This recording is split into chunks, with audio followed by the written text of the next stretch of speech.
I'm not sure. We're about to get started. Before we get started, and as they're walking out, let's give the mariachi band here at Franklin High School a round of applause. We really appreciate them kind of kicking us off and kind of infusing some great energy into the room. I'm going to ask one of my staff members to hang on to this for me. Thank you. All right, well, I know that there are still some stakeholders that are trickling in, but we're going to go ahead and get started because we're going to need every minute this evening to accomplish what we need to accomplish. And so I know that this now is my 8th Hopes and Dreams listening session. I'm doing 10 of these total, 1 for each feeder pattern. And so I want to welcome all of you this evening and thank you so much for your participation in our listening tour. My name is Diana Saavedra, and I'm the proud superintendent of the El Paso Independent School District.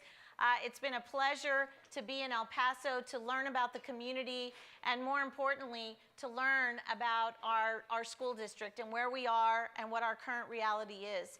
And so part of our conversation tonight and part of what I'm trying to do and the goal that I'm trying to accomplish here in the immediate as I've stepped into the role of superintendent as of January the 4th, a big part of my entry plan, as you all have read, it's published on the website, is to listen and learn. Listen and learn so that I can determine and work closely with the board to determine where are we as an organization. The bigger part of the conversation this evening is really about where we want to be, where we want to go, what are our hopes and dreams for the future, what's possible for our children, and what's possible for El Paso ISD as we chart the course for the future. That's really about really what the conversation this evening is about, and we'll engage in a protocol that really helps you generate the information that I need and the board needs so that we can determine what are the priorities of the community. What is it that you say that you want from this school district? What do you want for the education of your children? So it's really a listening and learning session, and we'll kick it off in just a minute by defining the words hopes and dreams and why we've coined it and marketed this listening tour as hopes and dreams. But before I get too far into the program, I do believe, do we have our board member, Mr. Freddie Clayall, who has come? Yes, yes. Absolutely. He is here to listen and learn along with me. And so I just want to thank him and give him a round of applause because, you know, all seven of our board members are elected officials, but the work that they do every day on behalf of the school district is volunteer. And so they all have their own jobs. They all have their own, 9 to 5 that they do, and probably more than that. But they also work tirelessly to read the information, to understand the challenges that we have as a school district, and to make the best decisions that they can make on behalf of the children and the families of El Paso ISD. So thank you so much, Mr. Clayall, and thank you for being here and supporting this effort. So let's get started. What do we mean by the word hopes and dreams, and why is it important for us to really think about this conversation today in that context? Well, if we think about the definition of the word hope means a feeling or belief that something is possible. And so I really want you to be thinking about that when we begin to engage in this conversation, this term that we call hope. Because I know that we all have feelings and beliefs about what's possible and what the future might look like for this school district. And then the word dream really refers to something that you have wanted for a very, very long time. And I know all of us have dreams of what we want for our children. And those are huge wants. So when we think about the word hope in terms of belief, and we think about the term dream in terms of something that we really want, that's the place I want us to be coming from when we think about the future of our school district. So let me dig in a little deeper. Hopes and dreams framework. What does that really mean? Well, you know, education is probably the most important investment that we make as a community. because our neighborhoods and our community as a whole lives and dies by the quality of our education and our public school education primarily.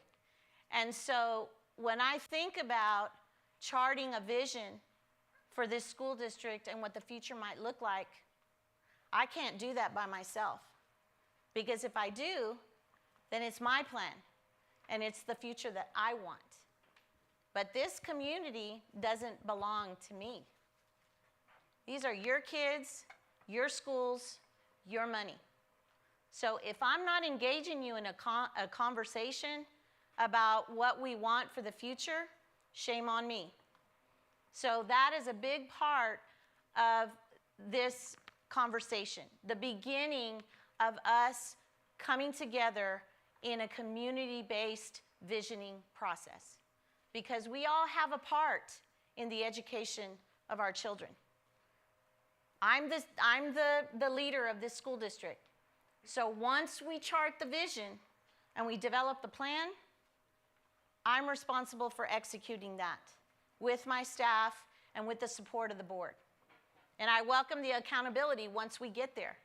But there's a big step that we have to take before we get to that point. And that is really visioning together as a community. So what will we do with the conversation? Because this will be one of many. So this is just the opening conversation, but I'll be coming back to you as we continue to work through this process. So when we think about community-based visioning, that means, and the conversation that we'll have today, is to help us determine what are the priorities of the community. What is it that you really want? Because when we know what the priorities of the community are, then we can begin to develop what I call directional documents. We can begin to formulate a mission. Why do we exist? We can begin to formulate a vision. What is it we want this school district to become? We can begin to determine what we value. What are our core beliefs and commitments as an organization, as a community, as a school district? Which will then become a strategic plan with goals that we can monitor, that we can determine progress, so that we know once we chart the future, we have a plan to draw from. So this is the first of many conversations that will help us develop those documents. Then you see the term learner profile there. Because the other thing that we need to be thinking about as a community is absolutely education is important to prepare our kids for the future academically. But they need more than to just be prepared academically. There are a number of different attributes that we need to determine as a community. What attributes do we want our students to graduate with along with their academic preparedness so that they can go out and compete with the best of them wherever they are, wherever their future takes them, right? So that's wrapped up in learner profile and part of the work that we'll do over time. So why have we created the forum that we've created in this way? So when I had the conversation with the principals about launching these Hopes and Dreams listening tours, there were two things that I asked of them. I said, number one, we're going to do this by feeder pattern, and I need a cross-section of stakeholders from every school in the feeder pattern because I want to guarantee attendance, number one. I want to guarantee attendance. Number two, all I ask for you to do as a principal is to show up and listen and learn along with me so that when we begin the planning, we're all listening and learning together. So that was one reason why we have the forum that we have. So those of you who are sitting at tables, you're the pre-identified stakeholders that the schools have identified to be here to guarantee attendance. Because to have this conversation and this level of engagement, we need people here, right? So you're those people that are at the table. And the people at the table consist of parents, students, teachers, community members, and non-teaching staff. Why? That's by design. Because like I said, all of us play a part in the education of our children. So when we think about hopes and dreams and the conversation that we're going to have this evening, students, what are the hopes and dreams that you have for your future? Parents, what are the hopes and dreams that you have for your children? Educators, what are the hopes and dreams that you have for your students? You became an educator for a reason. Why is that? That's part of the conversation tonight. Community members, what are the hopes and dreams that you have for your neighborhoods? And what assets do you bring that need to become part of the education of our children? Because we have our children every day for 7.5 hours in a school building. But if anyone thinks that that's all it takes to educate a child, no, no, no.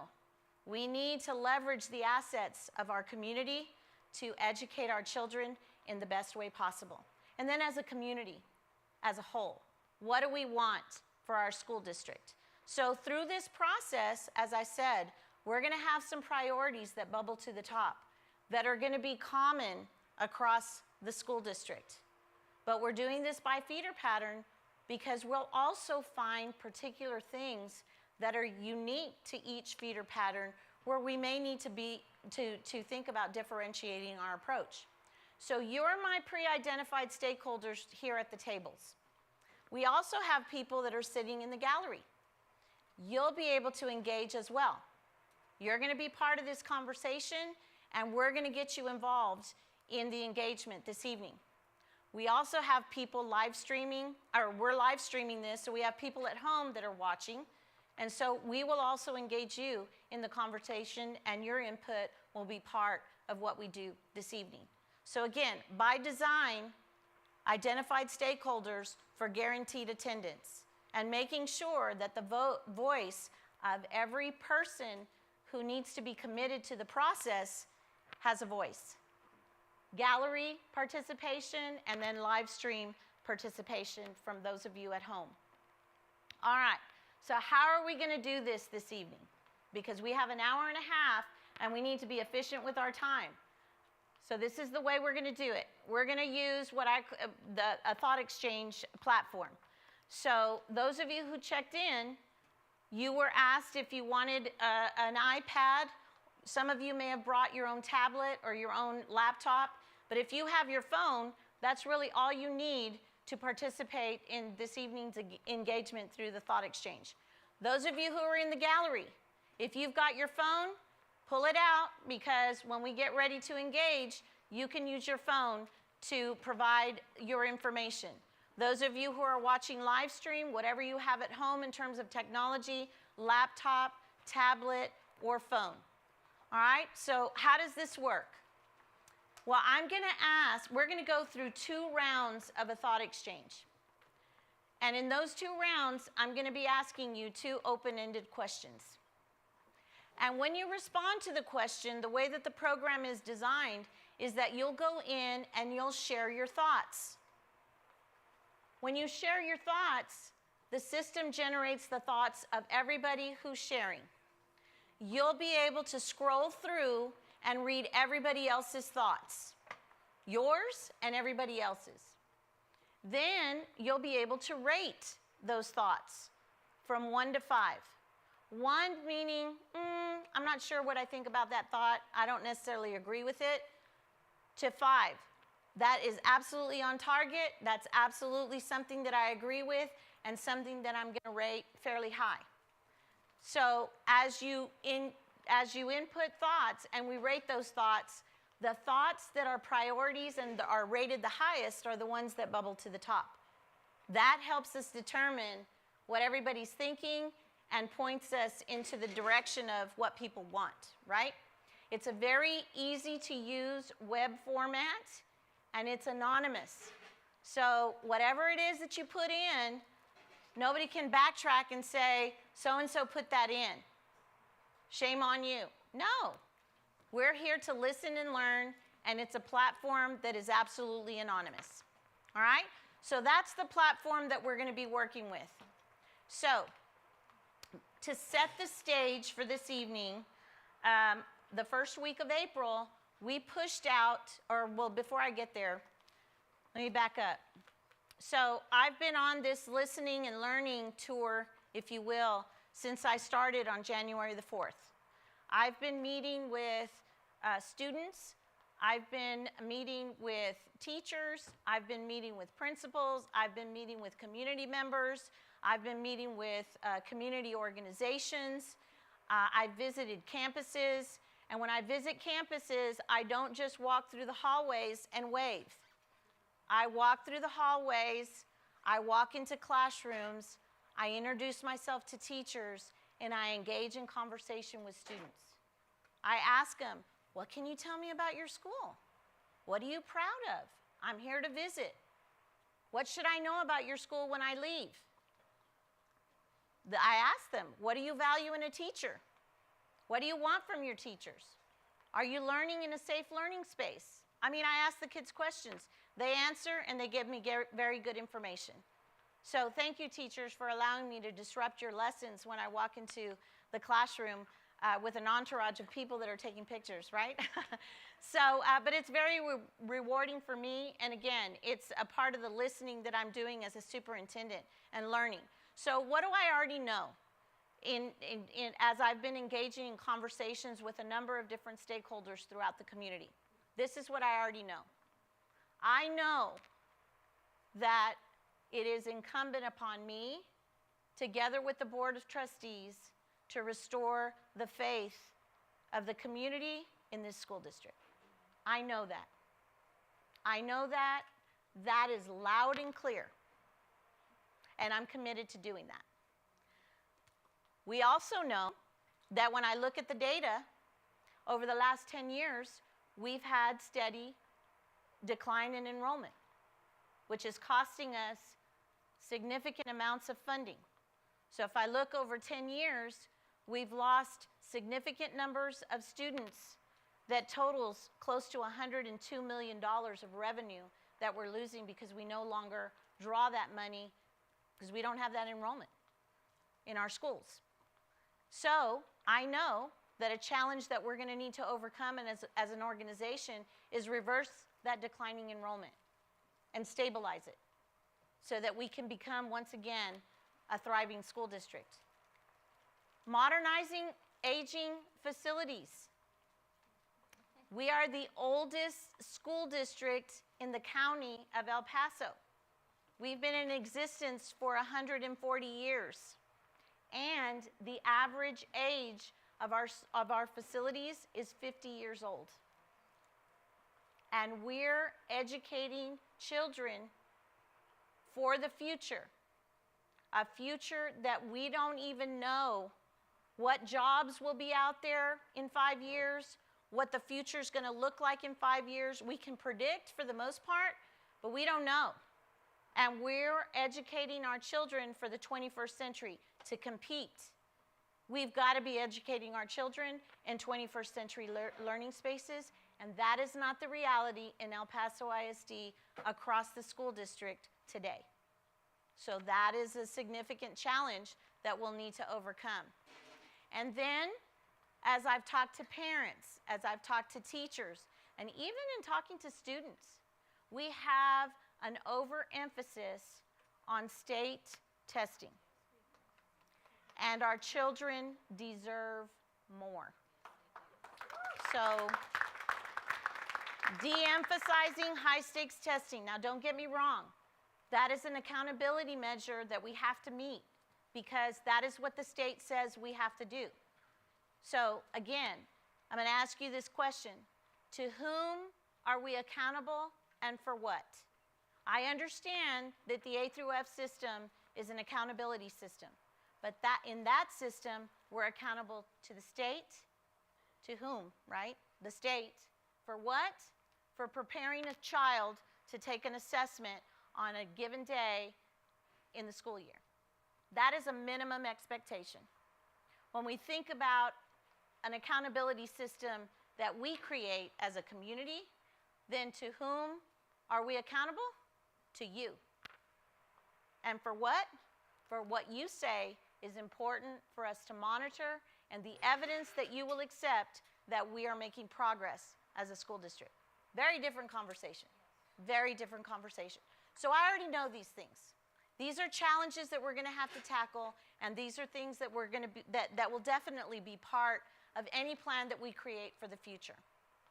All right, so to set the stage for this evening, I sent out a pre-listening session question for 2 reasons. Again, thoughtful, intentional, strategic, always. We sent this out for 2 reasons. Number 1, because I knew that we would be using the Thought Exchange platform here this evening. So I wanted to give the community an opportunity to go into the system and acclimate themselves to the system and understand how it worked. But number 2, I also wanted some good information walking into this conversation with the community. What conversation should we be having, and what do I need to know as a superintendent? So that is the pre-listening session that was launched to the community on April the 4th. Gustavo, how many responses do we have today? Over 1,700 responses to the pre-listening question from the community, all over the place. And we're already collecting the data. I'm going to be working with the board on Friday afternoon and on Saturday morning, and I'm going to be sharing with them the data that we've collected from the pre-listening question, because it gives us some good information. But here's what I already know from that pre-listening question and the thoughts that have been shared. These are some topics and some things that have bubbled to the top. Employee compensation is something that has risen to the top and is a priority for a number of different stakeholders. The last 2.5 years have been very difficult for anyone who is working in the educational arena. We've all experienced hardships. We've had to work harder than we've ever worked before. And the work's not over. The work's not over, right? So employee salary is something that's weighing heavy on everyone's mind. And I'm here to tell you that the board and me as the superintendent are committing to developing a budget that includes a fair compensation package for our employees, because we want to send them clear signals that we honor the work that they do, and we value the contributions that they make to our organization.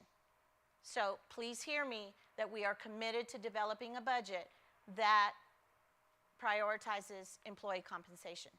Class size, that is something that has come up. At the secondary level, it's more about class load, because you teach multiple sections, and when you add up the number of students that you're teaching, if we're going anywhere from 150 to 180 class load, or student load, I should say, that's somewhat reasonable. But anything over 180 makes it very difficult for a teacher to engage with families, to provide students individual attention, and to provide the feedback to students that they need as part of the learning process. So class size and class load are big. Same thing for elementary. We've got to make sure that the class, and middle school, we've got to make sure that those class sizes are manageable, again, because a big part of the learning process is the feedback that we give students. Curriculum and assessment. I've talked about the fact that we've overemphasized assessment, and we need to build an instructional system with curriculum resources and assessment resources that allow us to gather evidence of student learning that's authentic assessment. Safety and discipline is something that has come up quite a bit in the pre-listening listening session question. I mean, parents want to make sure that when they send their children to school, they're safe, that they're not being bullied at school, that their needs are being met, social emotional needs. And so those are things that have come up quite a bit. Teachers want to make sure that they've been trained to manage some of the behavior that they're seeing in the classroom, and that they're supported in redirecting behavior that's disruptive to the learning environment, right? College readiness is something that has come up quite a bit, because all of us want our kids to be able to compete when they graduate from our system. So college readiness, career readiness, and programming pathways that we have that allow students to become the best versions of themselves and maximize their talents, that's important. And then something that has come up quite a bit is food and nutrition. If our children are hungry, they're not ready to learn. And there's work to be done in the food and nutrition department because there may be children who don't have enough time to eat because the lines are too long, so maybe we need to be thinking about efficiencies in the cafeteria. There may be children who don't eat because the food is not something that, is something that they enjoy. So although we need well-balanced, healthy meals, we also need meals that students are going to eat because they cannot be hungry and be engaged in the learning process. So food and nutrition is something. So these are things that have come up already from the pre-listening session question, and I've shared with you some things that I already know from informal conversations with stakeholders across the school district. So we're getting ready to launch our first thought exchange and initiate this conversation. So to do our first thought exchange, this is the question I want you to be thinking about. As you imagine the El Paso ISD of the future, what do you envision is possible for our students? And I framed it in that way for a reason. Again, thoughtful, strategic, intentional. I can sit here and listen to everything that everybody dislikes about the school district. That doesn't give me information about what's possible for our students in the future. So we started this conversation with hopes and dreams and keeping those two words in mind because we really need to focus our conversation about what we want going forward. Do we need to learn from our mistakes? Absolutely. That's good information, and I know a lot of it already. So as you think about initiating your thoughts, I would really encourage you to focus your efforts on what's possible because that gives me great information together with the board to begin to chart the future of this school district. So each one of you has a placemat at your table. We're about to put the QR code up on the screen. Get your technology out.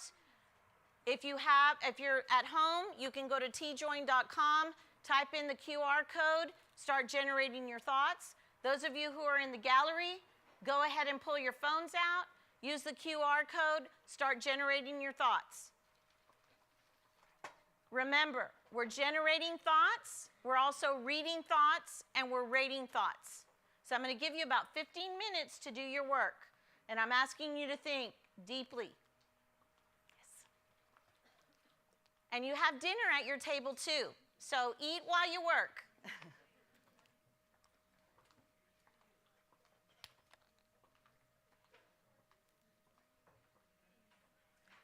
And you can generate multiple thoughts. Don't stop at one thought and then generate multiple thoughts. Again, as you imagine the El Paso ISD of the future, what do you envision is possible for our students?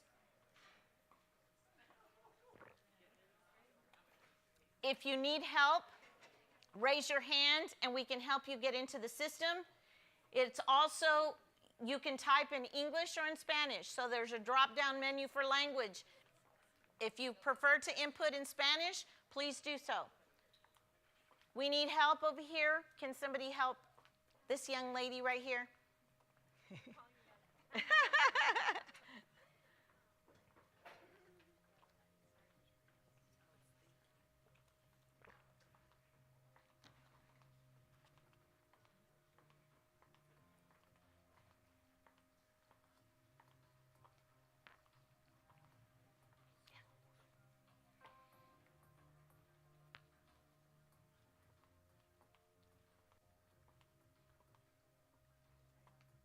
Keep generating those thoughts. We have 11 thoughts generated so far. We need many, many more.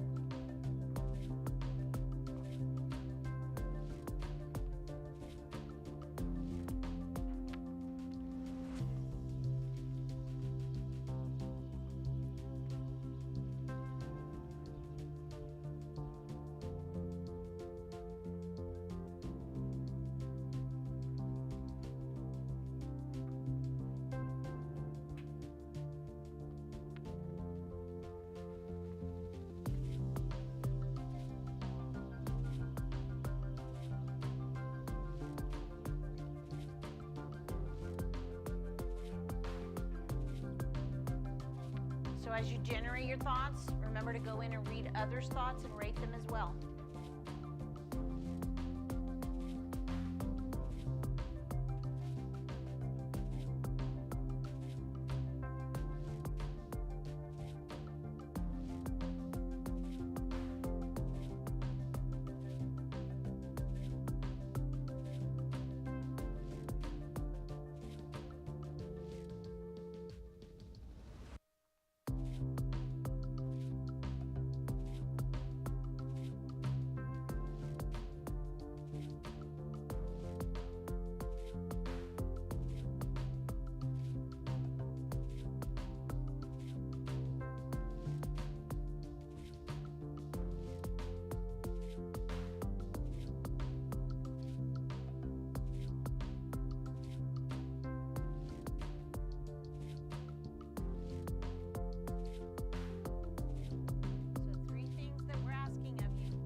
First one and then go.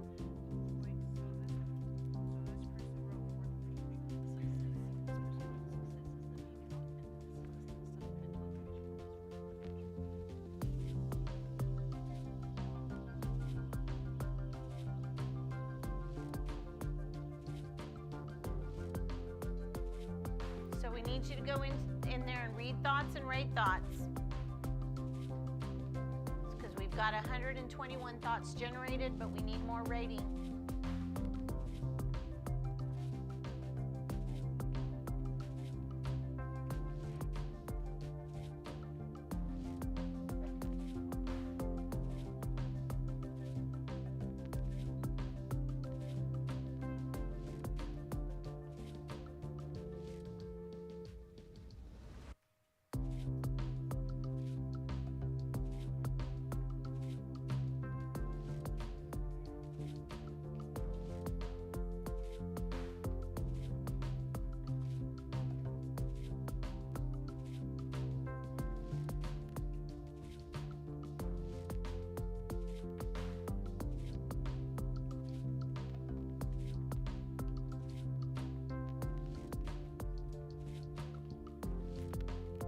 Guys, we need to go in and continue to rate the thoughts. We've got a number of thoughts generated, but we need to read others' thoughts and we need to rate those.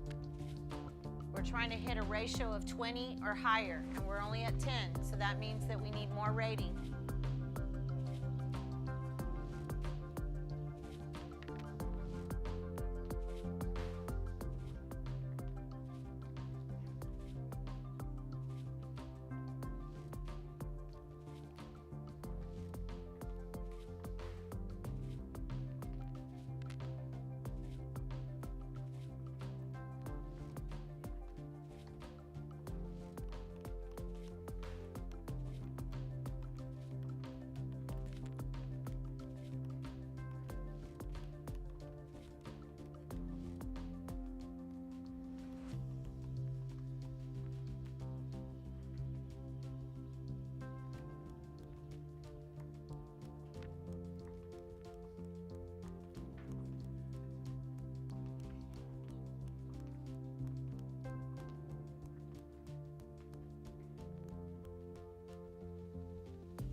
thoughts and rating them. We're getting closer to our ratio, but we're still not there.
Can you switch screens? Can you switch screens?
You have about 4 more minutes.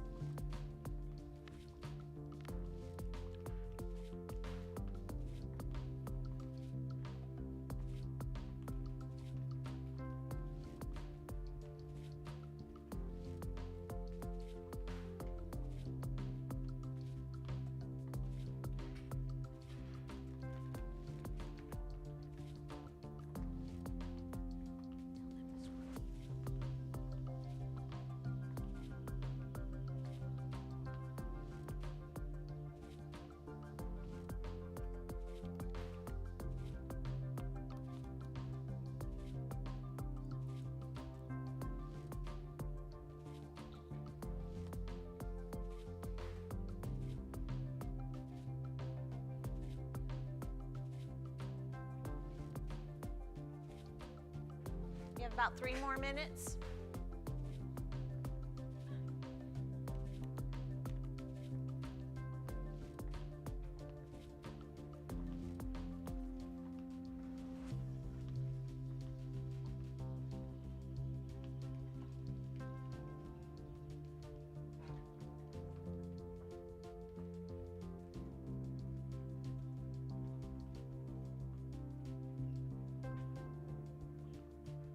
You have about 2.5 minutes.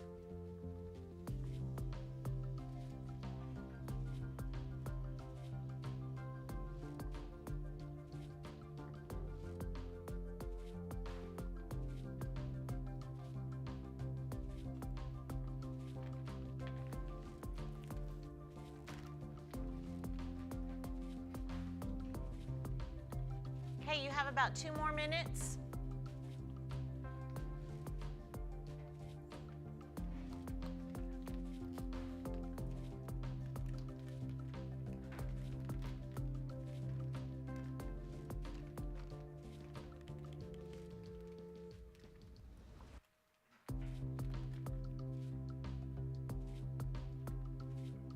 about a minute and a half.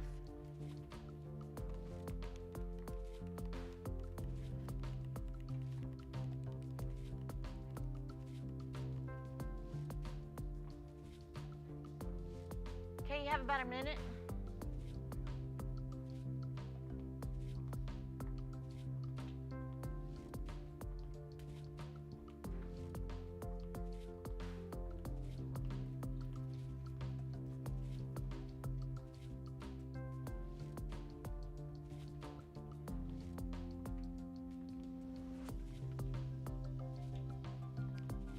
All right, 10 seconds.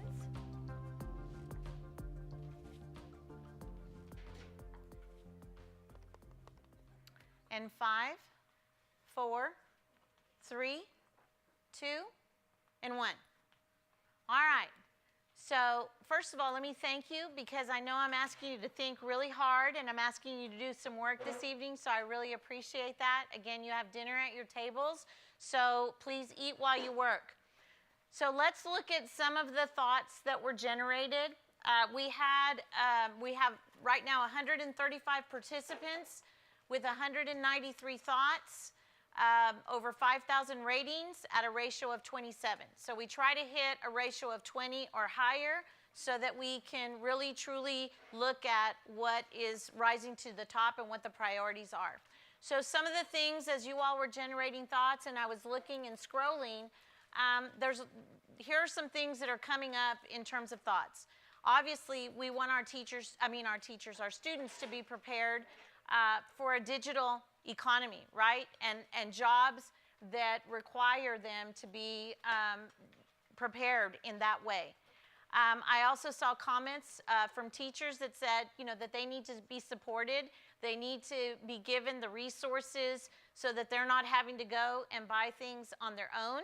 I also saw, it's very important for students to learn in a safe learning environment, taught by teachers who are very motivated about their content, a culture of learning, so a lot of culture statements.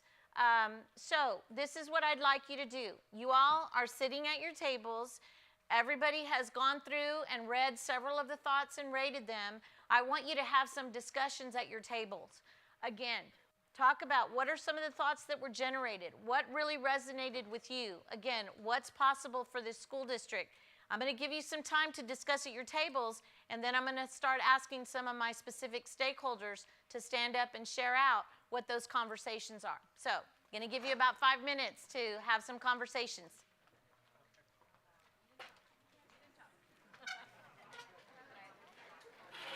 Those of you in the gallery, have conversations with your neighbors. Those of you who are watching at home, please have conversations at the dinner table or with the family.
Tables, please engage your students because our students are here. Please engage them in the conversation.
right, you all have about 1 more minute to discuss at your tables.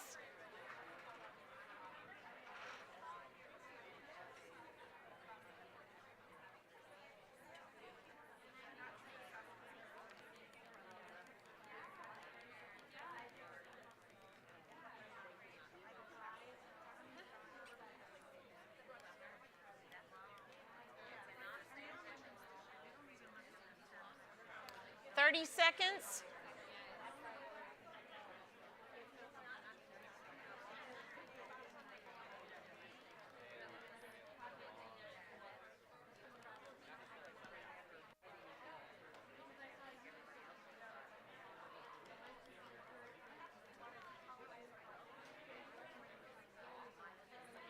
Ten seconds. And 5, 4, 3, 2, and 1. All right, if I could have everybody's attention back here, please. All right. My students, I need my students to stand up and be recognized. Students, stand up and be recognized.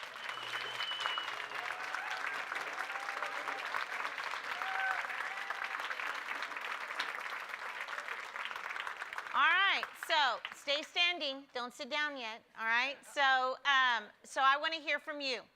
As a superintendent, your voice is critically important. We are here to serve you. You're the end user, you're the customer, you're the reason why we exist. So, as you all were having conversations at the table, what can you share with us as students in terms of what we should be thinking about for the future of El Paso ISD? What's possible for the future? What do you think is important for your education? Who's going to be the first courageous student? Yes, ma'am, right over here.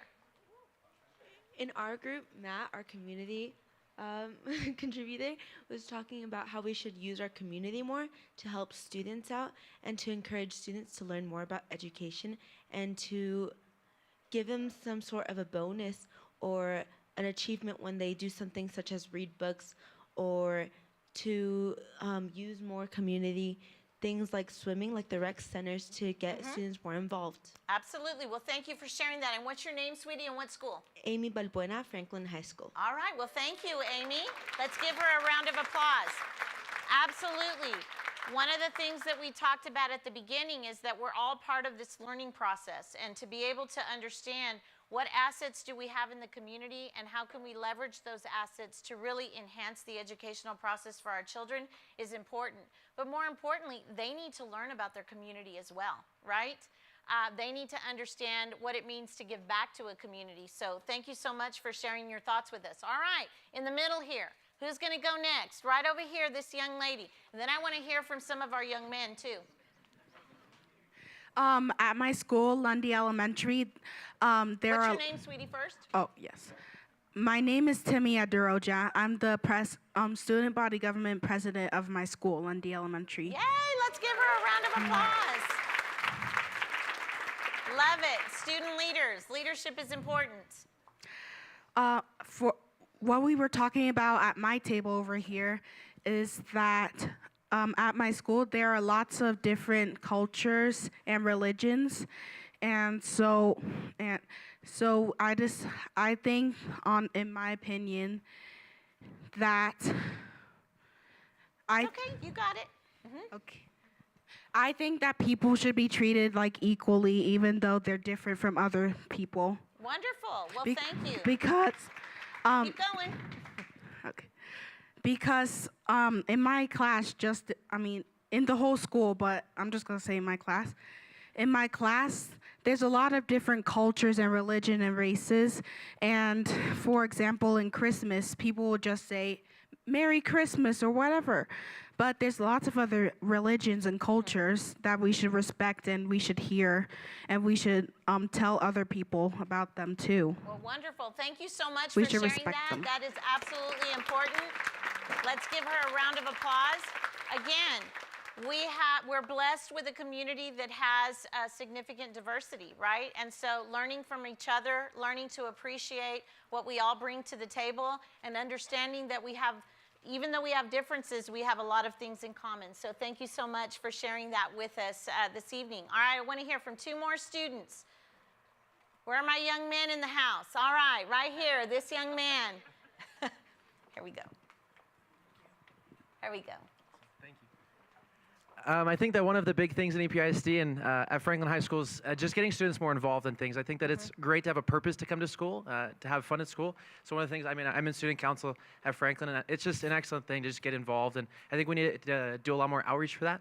We had a Meet the Cougars night last night to get a couple of our incoming freshmen and current students more involved and stuff. And I think it's just a good thing to do more community outreach on. Absolutely. Involvement. Well, thank you, Brandon. And I met Brandon several weeks ago. I think he's part of the Super SAC, if I'm not mistaken. And so I met him several weeks ago during my first few weeks here in El Paso ISD. So thank you, Brandon, for your leadership. And I would absolutely say that is critical. You know, for our students to become part of their school community is critical. So there's much more to education than just academics. Sometimes we learn the best lessons through fine arts, through being involved in clubs. We develop, you know, leadership in our students in those extracurricular activities. So the more we can enhance those programming pieces at the elementary, the middle school, and the high school level, I think our students will be much more prepared. All right, I want to hear from a middle school student. Yes, sir, right here.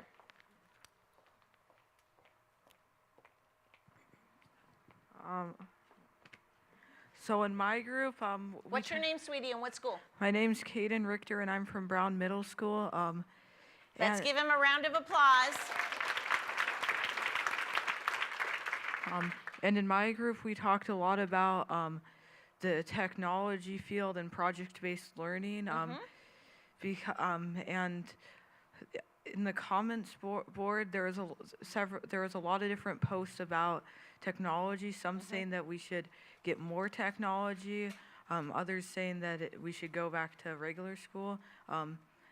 And I felt like that we should get more technology, but spread it evenly across the schools. Okay.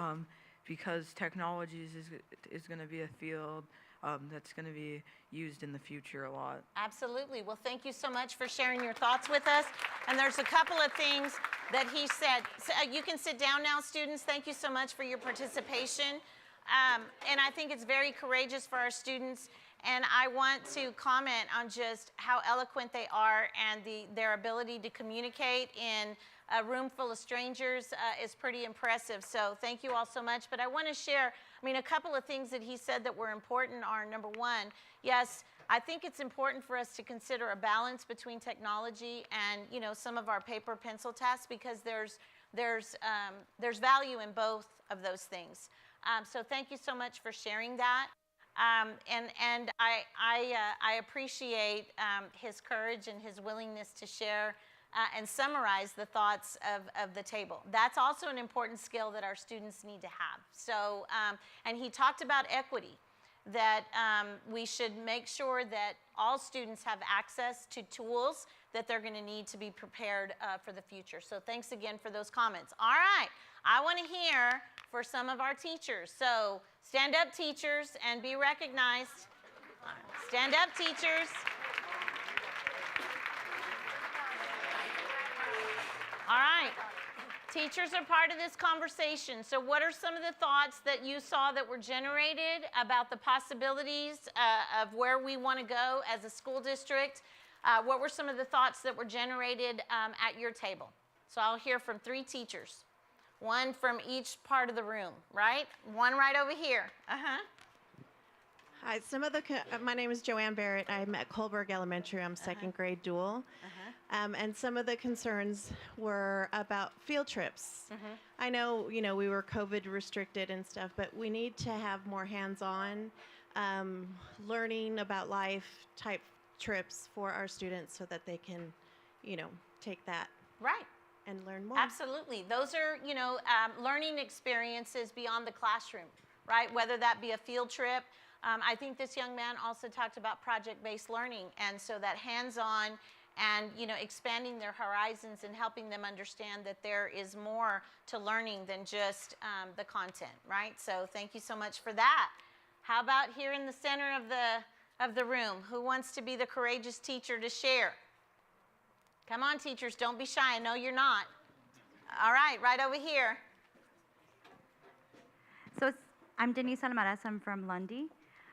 So something that kept popping up was dual language and equity too. And I think just emphasizing the importance of dual language for our emergent bilinguals, our students that we might label economically disadvantaged. And I think that that's such a program, it helps give that equity to those students. And I think that a lot of teachers brought it up, and it's definitely something to have a conversation about. All right, wonderful. Well, you know, we are a dual language district, and we value more than one language in our school district. And so I think that that's important. When we think about our students and the advantage that they have to be prepared to compete, language is one of them, because we live in a community where Spanish and English are two languages that we use. So our dual language programming is additive in nature, and so we need to honor when students come to us with that home language, and we need to help them transition to English while they retain their home language, right? And at the same time, our Spanish language learners, those who come to us with predominantly English, you know, when they come to school, you know, really helping them begin to transition and nurture their acquisition of Spanish. Because when you go, I mean, most other countries, part of their educational system requires that students graduate with more than one language, right? And so we're ahead of the game there, but there's a lot of work to do, and we can continue to invest in that. All right, one more teacher for me. One more teacher. All right. Hold the hands in the air, put them down. Okay. Hi, I'm Melanie Munson from Colberg Elementary as well. As well as my Baird over there. Anyhow, so our community, our table conversation dealt more with getting students for college and encouraging them that everyone has the opportunity to do it. So where do we start? We start at elementary school to do that, where everyone believes that they have this the accessibility to go to college and to succeed and to carry on. Because a lot of times I think our seniors are stepping out into that world, but are they really prepared to be in that world? Right. So it's up to us to ensure that they have the confidence to step out and be successful. Absolutely. Thank you for those comments. Have a seat. Yes, have a seat. So with that, before we transition into our second thought exchange, I do want to comment on that. You know, a lot of times when I walk into classrooms and I talk to students, they ask me, well, what's your goal as a superintendent? What do you want to do? And I said, well, you know, if I want to share what my goal is as a whole, you know, if I broad brush that, that response, it's really about creating a system that prepares our students to open any door of opportunity that they're faced with. If they knock on the door of opportunity, that door should be open. They should be able to walk through that and maximize their strengths and become the best versions of themselves. And so that is nurturing that, building confidence in them, and really challenging them to do better, to be better. And you know, when I ask kids, what do you want from your teacher? I want a teacher who cares. I want a teacher who challenges me. I want a teacher who really helps me figure out and pushes me to do better, to be better, right? That's what students say that they want from their teachers. So thank you very much for recognizing that. All right, we're going to get ready for our second thought exchange. Going to make you think just a little bit more. All right, so same drill. You're going to go in there, you know, include your thoughts, read the thoughts, and rate the thoughts. What are some things we need to address to make these possibilities a reality? So we just talked about the future that we want. What actions do we need to take? What things do we need to address? What things do we need to do to make that future a reality? New QR code here, new QR code for the second question. So make sure that you're typing in the correct one. Those of you in the gallery, type in your new QR code and please join the conversation. Those of you who are watching from home, tjoin.com, type in your QR code. What do we need to do? What actions do we need to take to make that future a reality?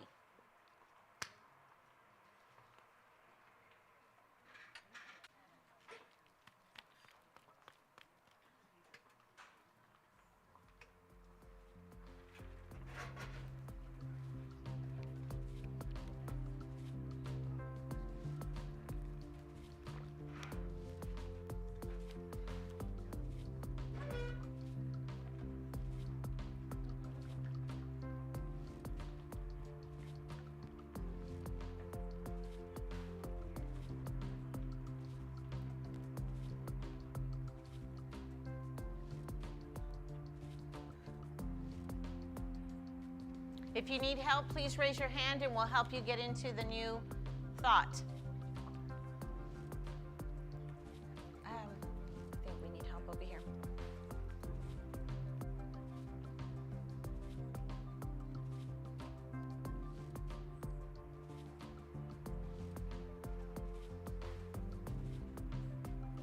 I need you to generate thoughts, read thoughts, and rate thoughts, guys. We'll have time to discuss again, but I need you generating thoughts, reading thoughts, and rating thoughts. If you need help, please raise your hand.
We're generating significant thoughts. Please go in and read those thoughts and rate them.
try to. I'm going to try to get us out of here by 7. Great feedback from one of my students.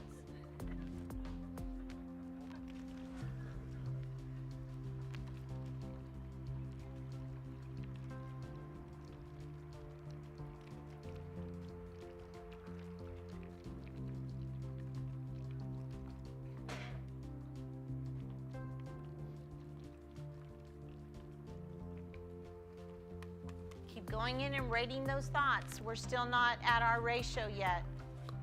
We've got 205 thoughts generated, but we need to go in and read the thoughts and rate them.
Keep going in and reading those thoughts and rating them.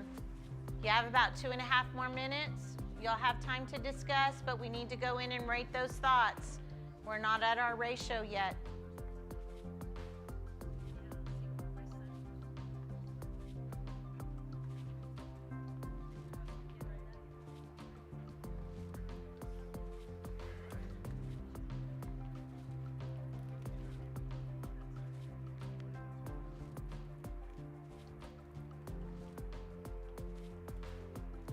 We've got about 2 more minutes. You need to go in and read those thoughts and rate them.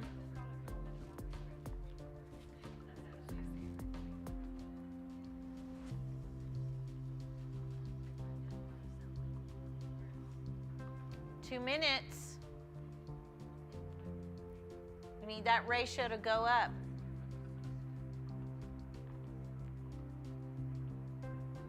Needs to be at 20 or higher, and we're only at 19. That means we need to go in and rate those thoughts.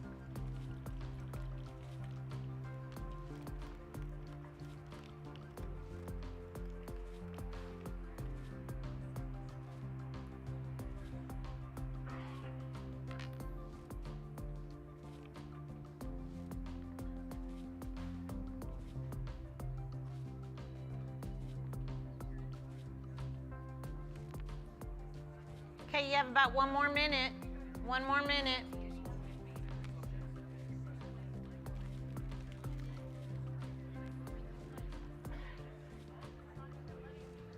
All right, I see that some of us are having difficulty following instructions. We have 1 more minute, and then I'll give you plenty of time to discuss.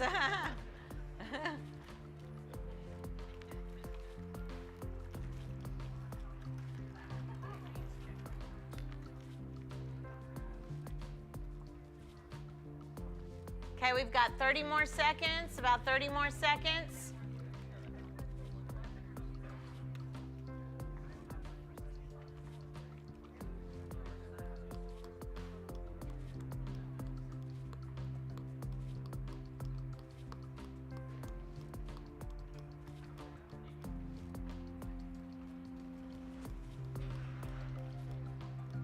About 10 more seconds.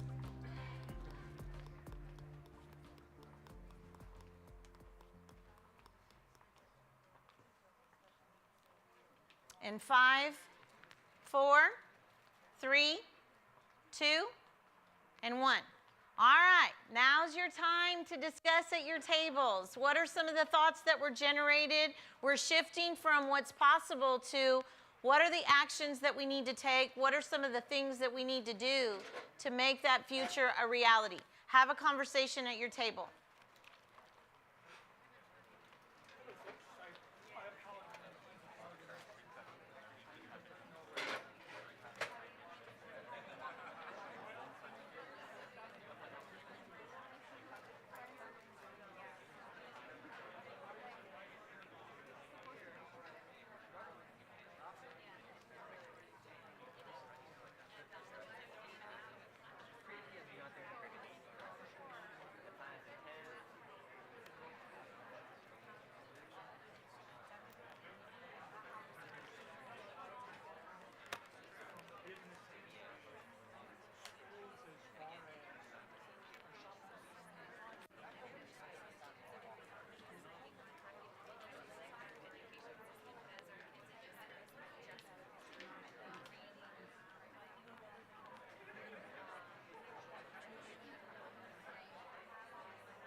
Right, so we have 2 more minutes for discussion.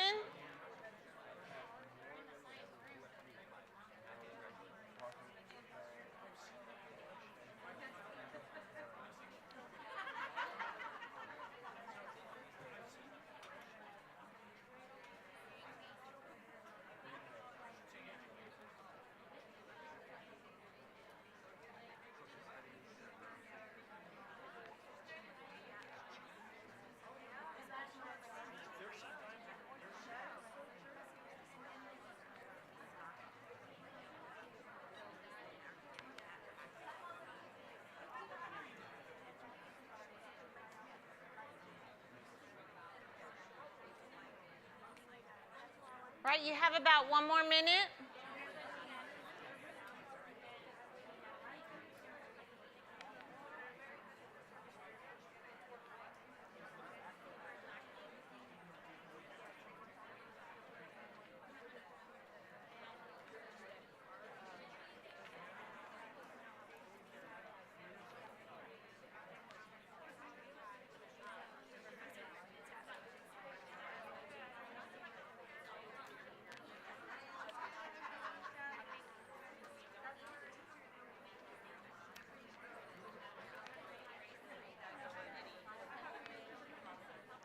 About 30 more seconds.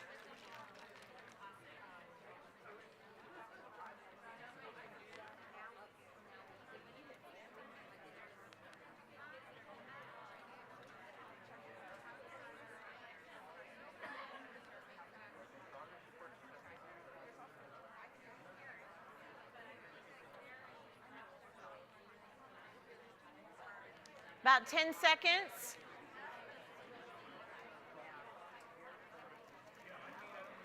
And 5, 4, 3, 2, and 1. If I could have everybody's attention back up here. So through the second thought exchange, there were some ideas that bubbled to the top. I think that we all know that when we're educating our children, we need to have a partnership between parents and the school. So I think that there's responsibilities on both ends, and communication is paramount. So that was something that bubbled to the top. I know that compensation, which is something that I know that has come up quite a bit even before tonight's discussion, is something that's weighing heavy on people's minds. And please know, I'll say it again, that our board and myself as a superintendent are committed to developing a budget that really honors the work of our employees and provides a fair compensation package. Transparency in the budget process. Let me just give you some information if you don't know already. I'm meeting with stakeholders across the school district to share with them the budget, where we are in the development process. We've met with Teacher Advisory Council. We've met with Principal Advisory Council. We've met, and actually we met with teachers twice. We met with DIAC before I walked into this meeting, And the DIAC are representatives from across the school district. That's I guess a state mandated committee that every school district needs to have. We have what we call a budget review committee that as representatives from schools and employee roles from all over the school district. We met with them yesterday, again, to share where we are in the development process, share information with them. And in all of those forums, we've had stakeholders take us through a prioritization exercise so that as we begin to make tough decisions about where we're going to invest our dollars, we understand what the sentiments are of our stakeholders. So please know that we're trying to be as transparent as possible with our budget process. We have nothing to hide. We have a budget workshop next week on May the 3rd with the board. Everybody is welcome to tune in live stream, join us in the boardroom, or watch it after hours if you're not available during that time. So our commitment is to be transparent and to share information with the public. So, parents, stand up and be recognized.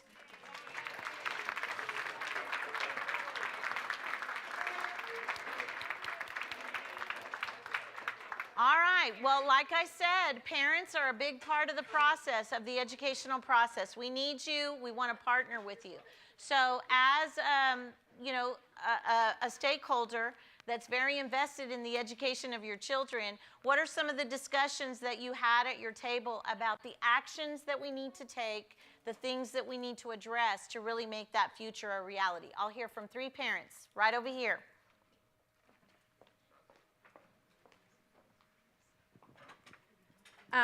My name is Jenna Smith. I'm from Tippin Elementary, but I actually have kids at all 3 levels, Ornado and Franklin as well.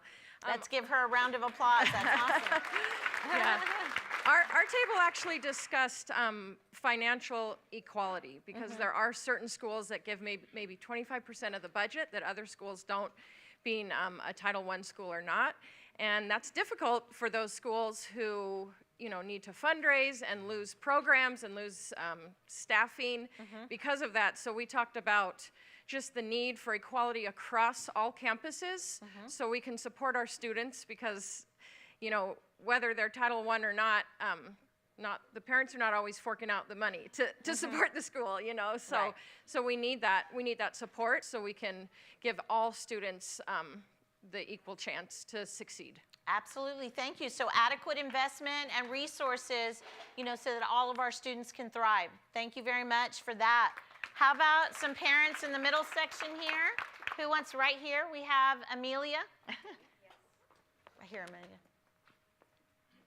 So far, I see the students stress out, teachers stress out, and parents, we are stressed out. The situation around, it's stressful somehow, right? So I think we have to find a way to work together because right now it's like parents against the teachers, teachers against the parents, who has the reason, who wins. But I think if we work together, it's the only way that we can do it. Absolutely. Well, It's the thank you only for way. that comment. And I would tell you that absolutely, we started this conversation by saying that everybody has a part in the education of our children. And we have to work as partners if we're going to really realize the future that we want for our children and for this school district. And, we all have to take some responsibility. We all have a level of accountability. That's employees, that's administrators, that's teachers, that's students, that's parents, that's community members, because, again, the educational system is really a hub for the community. So thank you so much for that. But I would also share that as we've all suffered from the pandemic, there's a lot of us who have experienced trauma. So a lot of supports for our teachers in terms of, great work environment, having them understand that it's, because our teachers need to exercise self-care, because if they don't feel good, if they're not well, if they're not exercising wellness, then they can't be the best version of themselves to deliver high quality instruction for students. So yes, absolutely, we all play a part in that. One more comment from a parent, and then I'm going to hear from my community members. Hi, good evening. David Bird. I've had one son's graduated from here as a sophomore at UT. I have a senior here at Franklin and a freshman here. I love this school. I really, really. This is a tremendous place. Yay! Yeah, we really do. A lot of great programs, the magnet programs at EPISD. I got to tell you, they're phenomenal. Can we do better? Obviously.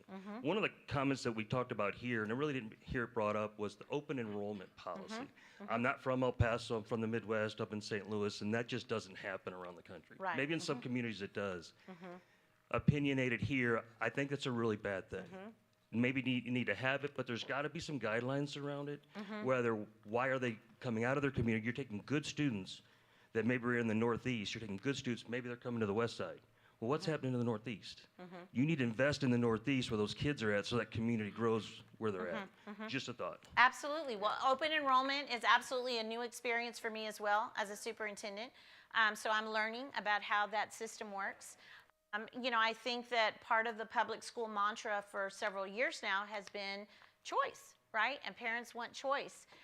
And so whereas there's most communities that draw boundaries and students go wherever, you know, they're zoned to go, and, you know, parents choose to buy homes and they research their schools, you know, where the thriving schools are. You know, in El Paso, the strategy is different. You know, so it's an open enrollment. But I would tell you that that's still, even though there's open enrollment, there's still challenges with that, because if you don't have transportation, many times students don't exercise that choice, right? So, but absolutely good dialogue and something for us to think about as we think about the future. So, community members, stand up. Stand up, stand up. You know, we talked about, yes, let's give them a round of applause. So as I said, we all play a role, we all play a part in the education of our children, and there are a number of assets in our community that we need to do a better job of leveraging, you know, so that we can truly provide our students a stellar experience. So community members, what thoughts do you have for us in terms of things that we need to do, things that we need to address to make this future a reality? Right here.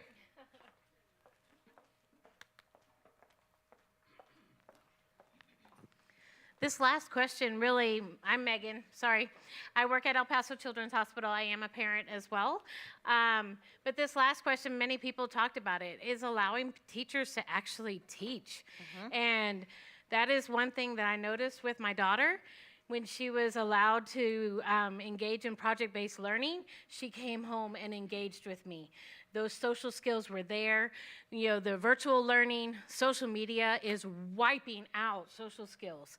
And we are seeing a tremendous increase in suicide attempts at the hospital.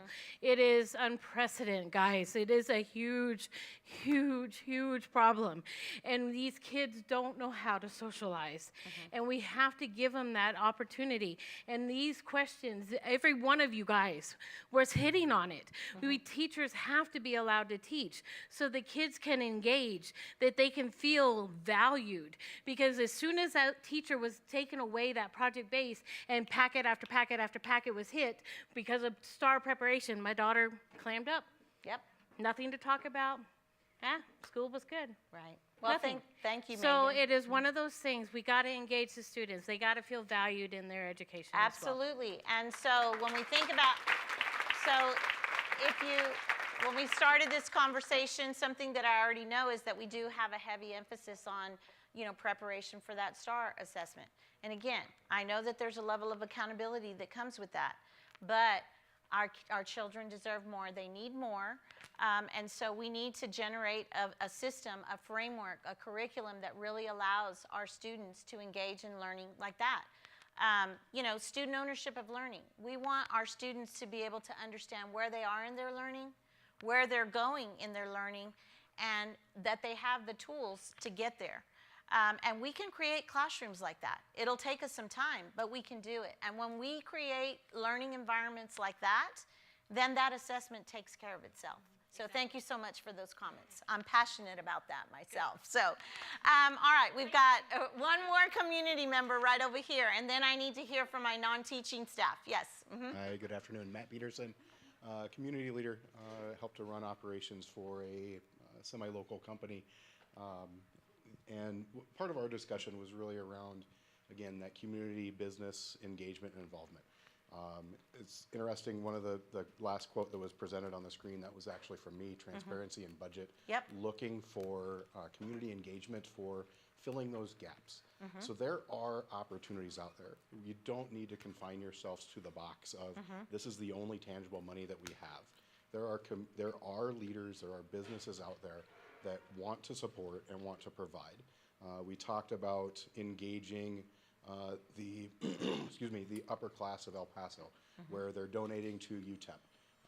The example was given of maybe we need a gymnasium built, but that'll cost $5 million. That's coming. That's a $5 million hit in your budget. Right. However, if you engage those leaders and ask for that funding, then you can free up that $5 million to spend somewhere else with teacher salaries, et cetera, et cetera, et cetera. Absolutely. Right? There's a lot. I guess there's just a lot of different opportunities there. Just think outside the box is kind of what we encouraged and what we talked about of reading resource teachers. Utilizing, I think Lundy does it. I'm a parent as well.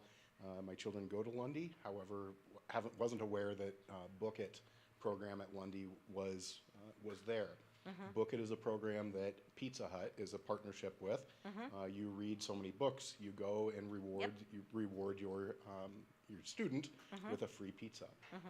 So it drives that engagement. It's another opportunity to expand the resources that you have without physical money, right? It's just another way to think differently. Absolutely. Well, thank you so much for those You're welcome. comments. Thank you. And we need to think outside the box. So 2 comments on that. Number 1, we do have an education foundation in El Paso ISD.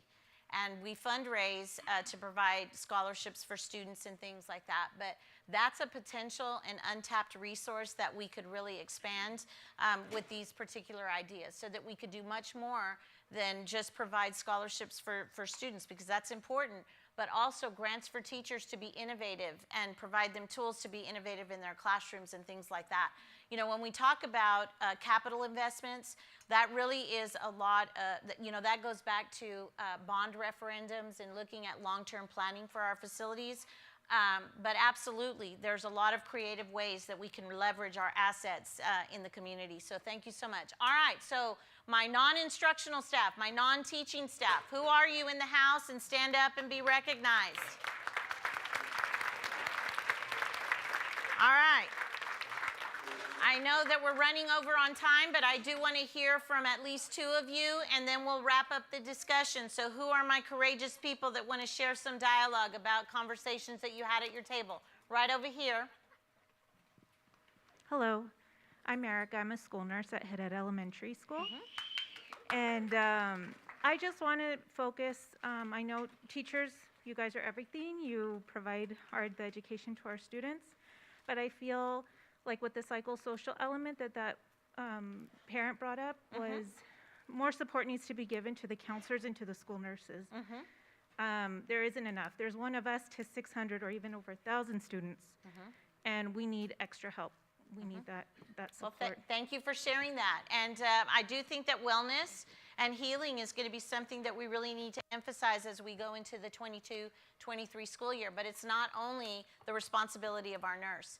We can develop an organization and community and health benefits that allow us to draw from resources that really prioritize wellness and support not only for our employees, but also for our students. So thank you so much for your comments. One more right here. Before you finish.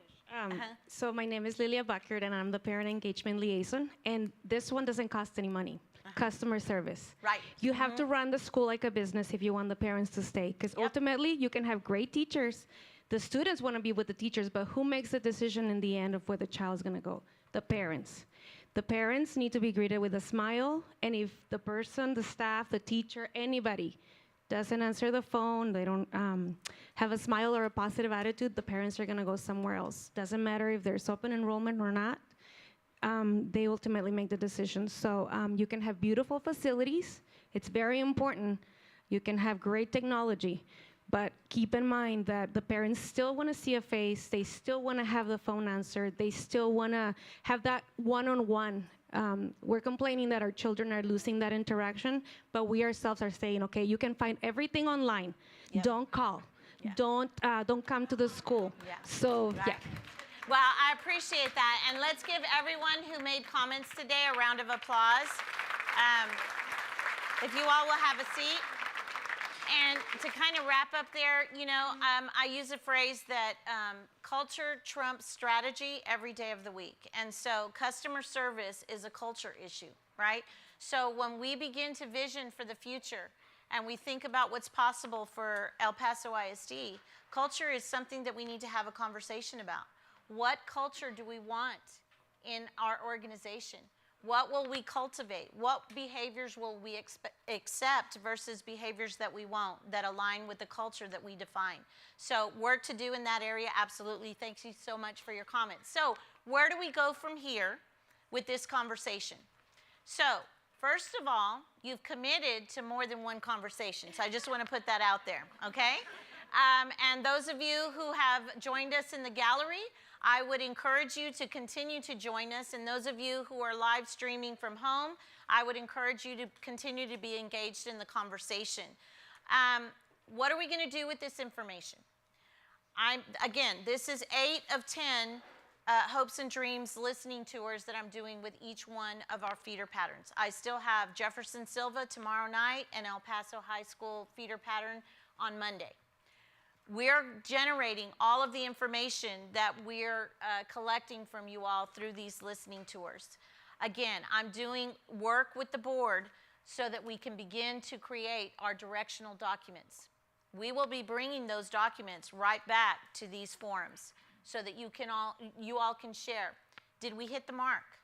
Does this really reflect the conversations that we had about our hopes and dreams?